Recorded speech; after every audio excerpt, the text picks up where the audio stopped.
നമസ്കാരം. മലബാർ റൈഡുകളുടെ പുതിയൊരു എപ്പിസോഡിലേക്ക് സ്വാഗതം. പ്രമുഖ തുറമുഖമായി ബേപ്പൂർ മാറി.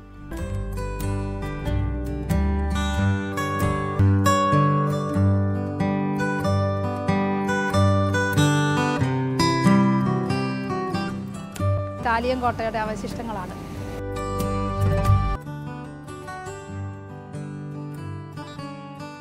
ഇത് ചാലിയം ലൈറ്റ് ഹൗസ്.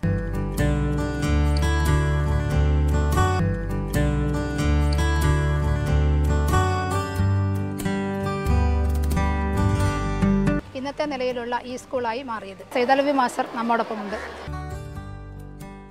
മത്സ്യബന്ധനത്തിന് പേരുകേട്ട നാടാണ് ചാലിയം.